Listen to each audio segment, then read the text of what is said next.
Hello, everyone, and welcome to Daily English Dose. Today, I'm going to share a powerful story with you about how an ordinary life can be shaken by unexpected secrets and then rebuilt. This is a story that shows how fragile trust can be, how mistakes can be forgiven, and how true love can endure despite all difficulties. Welcome to the story of Sarah and John, where you will find yourself in the complexities of life. If you're ready, let's begin this touching journey. I'm Sarah. I live with my husband John and our two children, Michael and Lily. John and I have been married for 12 years. We have a good life with a comfortable home, a lush garden, and a kind of suburban peace many people dream of. I believe John was a successful architect, a devoted father to his children, and a loving husband. We were happy, or at least that's what I told myself. 6 months ago, we hired Alex. He was a kind-smiled, quiet young man tasked with helping us with housework and occasionally babysitting the children. At first, he was just a part of our busy lives, a helpful presence in the background. My days were spent managing work, household chores, and taking the children to and from their activities. John often worked late, busy with demanding projects. One evening, long after John called to say he would be staying at the office, I returned home, exhausted. The children were already asleep. I found Alex in the kitchen, reading a book, steam rising from a cup of tea beside him. I sat down, grateful for a moment of quiet. We started talking. He told me about his life, his dreams of becoming a writer, his silent struggles. He was from a small town far from here, with no family nearby. That night, we talked for hours, sharing pieces of our lives that felt surprisingly intimate. We had formed an unexpected bond in a house that sometimes felt too big and too quiet. After that night, everything subtly began to change. John's business trips became more frequent, leaving me alone with the children and inevitably with Alex. One week in particular, John was 5 days away. On the second night, after putting the children to bed, Alex and I ate dinner together. The conversation flowed easily, filled with laughter. He made me feel seen, understood in a way I hadn't even realized I needed, due to John's long absences and my own overwhelming schedule. It was as if that loneliness dissipated when he was around. Then, it happened. It was a brief, impulsive spark of connection. We stood at the kitchen counter, finishing our tea, and our eyes met. There was an unspoken understanding between us, a shared vulnerability. I leaned in and kissed him. It was a soft, hesitant kiss, but it felt immense in that moment. I pulled back immediately, a wave of panic washing over me. "I'm sorry," I whispered, my voice barely audible. "That was a mistake, a terrible mistake." Alex didn't say a word, just looked at me with an unreadable expression. I couldn't sleep that night. My mind raced, filled with guilt and confusion. John, my loving, hard-working husband. What had I done? I loved him, I truly did. But that kiss, it had awakened something unexpected within me, a longing for connection I hadn't realized was so deep. I promised myself it would never happen again. It was a moment of weakness, an anomaly, just one mistake. But the very next evening, it happened again. John was still away. This time, there was no hesitation.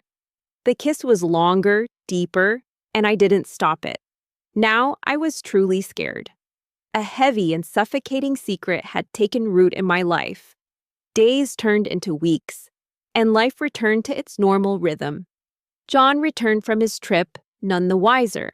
We ate dinner, watched TV, played with Michael and Lily, a picture of a perfect family.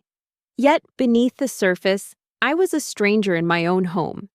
The secret was a constant, suffocating presence, growing heavier with each passing day. I couldn't tell anyone.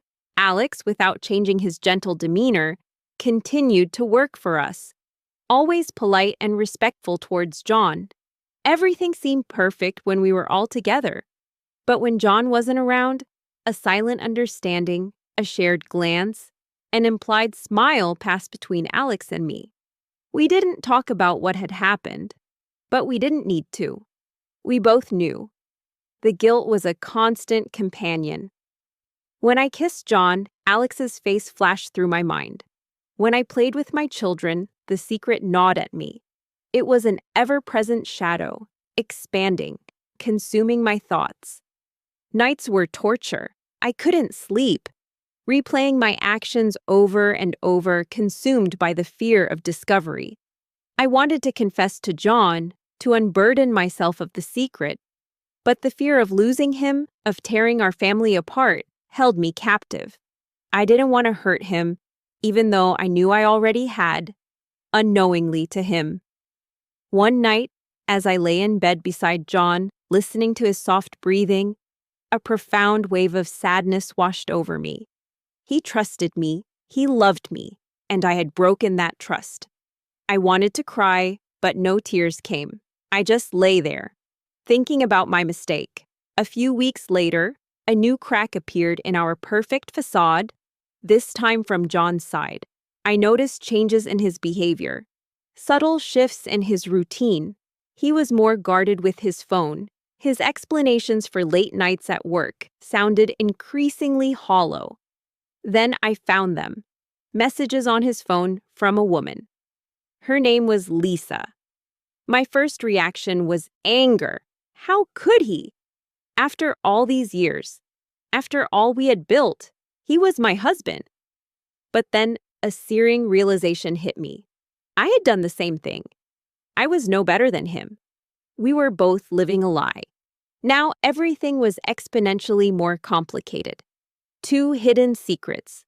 2 parallel betrayals, suffocating our marriage. What should I do? Should I confess about Alex? Should I confront him about Lisa? Or should we both continue this silent charade, pretending everything was fine, leaving the rot beneath the surface? The burden became unbearable. I couldn't live like this anymore. I couldn't carry the secret. It was too heavy, too destructive. I had to tell John the truth, even if it hurt, even if it meant the end of our marriage. I couldn't lie anymore. One evening after dinner, after Michael and Lily were asleep and Alex had gone home, I sat down with John. My heart was pounding in my chest. I looked at him, took a deep, shaky breath. "John," I said, my voice trembling, "I need to tell you something." He looked at me, surprised. "What is it?" he asked. I've been seeing someone," I confessed, unable to meet his eyes. A heavy silence fell. Then he spoke, his voice flat. "Who?" I poured out everything about Alex. The kiss, the nights he was away. I told him I was sorry, that I loved him. Tears streamed down my face, waiting for his reaction. John said nothing at first, just sat there looking at me, his face unreadable. I expected him to be angry, to yell, to leave, but he didn't. Finally, he spoke. "I've been seeing someone too," he said. Now it was my turn to be silent. I didn't know what to say. "It started a few months ago," he said. "I didn't want it to happen, but it did. I'm sorry." We sat there, 2 broken people, raw and vulnerable.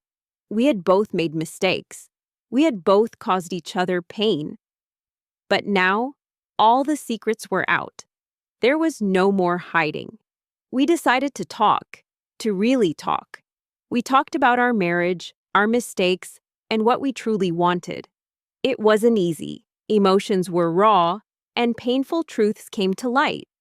But amidst the tears and confessions, we both agreed that we still loved each other. We didn't want to end our marriage. We wanted to fight for it, to try to fix it. The next day, we started making changes. It was a difficult but necessary step. We let Alex go. It was the right thing for everyone. We also committed to going to marriage counseling. We knew it would be a long and challenging road, but we were determined to make things right. Months passed, and things slowly, painstakingly improved. John and I dedicated ourselves to our marriage. We spent more time together, talked more openly, and made a conscious effort to be honest with each other. It wasn't perfect, but it was undoubtedly better. The house felt strangely quiet after Alex left. Michael missed him, asking where he went. I told him he found another job. It wasn't a complete lie, but it wasn't the whole truth either. That was one of the hardest parts of all this, trying to shield our son from the complicated reality. Our weekly counseling sessions were exhausting at first. We had to confront our mistakes, our emotions, and the underlying reasons for our actions. The counselor asked questions that pushed me to think about things I wanted to avoid. "Why did you kiss Alex?" she asked me. I struggled to find an answer. I loved John, yet I had kissed Alex. Why? I confessed that I'd felt lonely. John was always working, always busy. I felt like we were living separate lives. Alex had made me feel seen, special. John looked hurt when I said this, but it was the truth we both needed to hear. Rebuilding trust is a painful process. After I told John about Alex, his trust in me was shaken. He didn't say it out loud, but I could feel it. If I came home late, he would ask where I'd been. If I was on my phone, he would look at me differently. I couldn't blame him. I didn't fully trust him either after learning about Lisa. The counselor emphasized that trust takes time, that we needed to be patient. I wanted everything to go back to normal, but I knew it was a gradual climb. Every day, I worked hard to show John my remorse, my love, and my commitment to healing. John reciprocated. He started coming home earlier. We ate dinner more often as a family, spent weekends going to the park with Michael or watching movies at home. It wasn't easy, but we were trying. One day, I asked John about Lisa. I had avoided it, fearing his answer, but now I needed to know. "Who was she?" I asked one night, after Michael was asleep. John looked uncomfortable, not wanting to talk, but I insisted on hearing the truth. "Her name is Lisa," he said. "She works at my office." A sharp pain hit my chest when he said her name. I didn't want to hear more, but I had to ask, "Are you still seeing her?" "No," John said quickly. "It ended before you told me about Alex." This eased a small part of the pain, but the hurt still lingered. John had been seeing someone else while I was at home taking care of Michael, thinking everything was fine. It wasn't fair. But then, I had done the same. We sat in silence for a while, then John spoke again. "I'm sorry, Sarah. I made a mistake. I love you. I don't want to lose you." "I love you too," I replied, and I meant it. We had both stumbled, but we both wanted to fix things. Months passed and slowly trust began to mend. We talked more, spent more time together, and made sure we weren't hiding anything. We set new rules for our relationship. If something bothered us, we had to talk about it right away. No more secrets, no more hiding. It was hard at first, but it made things better. Michael was happier too. He didn't ask about Alex anymore and was just content with his parents spending time with him. We played games, went to the zoo, and just had fun as a family. It felt really good to be together again. Still, tough days still came. Some days I would think of Alex and feel guilty. Some days I would wonder if John was thinking about Lisa. But we didn't let those thoughts linger. We pushed them away and focused on the future. After a year of everything, John and I went on a trip, just the two of us. Michael stayed with my sister, and John and I went to a small coastal town for a weekend. It was the first time we'd been alone like that in a long time. The trip was good for us. We walked on the beach, had dinner at nice restaurants, and talked about our future. We both decided that we wanted to stay together, to make our marriage work. On the last night of the trip, John surprised me. He pulled a small box from his pocket. Inside was a new wedding ring. "I want to make a new start," he said. "A new ring for a new beginning." My eyes filled with tears. I hadn't expected it. I thought about everything we had been through, all the mistakes, all the pain. But now, we had a chance to start fresh. I love you, John, I whispered. I love you too, Sarah, he replied. We left the past behind and focused on the future. It wasn't easy, but it was worth it. Now John and I are closer than ever. We learned from our mistakes, and we are stronger because of them. Our marriage isn't perfect, but it's real. We trust each other, we talk to each other, and we never keep secrets anymore. Michael is growing fast. He's happy and loves spending time with us. Alex doesn't remember much about Alex, and I'm grateful for that. I want him to grow up in a home full of love and honesty. Sometimes I think about the past, the mistakes we both made, but I don't let those thoughts linger. We have a new life now, a better life, and I'm grateful for it. John and I still go to counseling sometimes, just to keep things strong. We learned that marriage is something you have to work on every day. It's not always easy, but it's always worth it. Looking back, I realize how close we came to losing everything. Our marriage could have ended because of the secrets we kept. But instead, we found a way to fix it, to move forward. Sarah and John are proof that true love and honesty can overcome anything. Despite the challenges of marriage, now I feel happy and peaceful. Our home is filled with love and laughter, and that's all I ever wanted. We're not perfect, but we're real, and that's what matters. Sarah and John's tumultuous story is not just a reflection of a marriage, but also of the human inner journey. Listening to such stories in English is much more than just memorizing words. As you follow the characters' experiences, you unconsciously learn how English is used in real life, how it blends with emotions. This type of content offers a unique opportunity for you to improve your English listening, comprehension, and familiarity with natural sentence structures. Every story improves your ear. Every sentence gives you a new perspective. Regularly listening to such content enhances both your language skills and emotional intelligence, because language consists not only of words but also of emotions. What affected you most in this story? I'm truly curious. You can share your feelings or a similar experience in the comments. If this story gave you something, leave a like. Maybe it will inspire someone else too. And if you haven't subscribed yet, I'd love to see you here every day with a new story.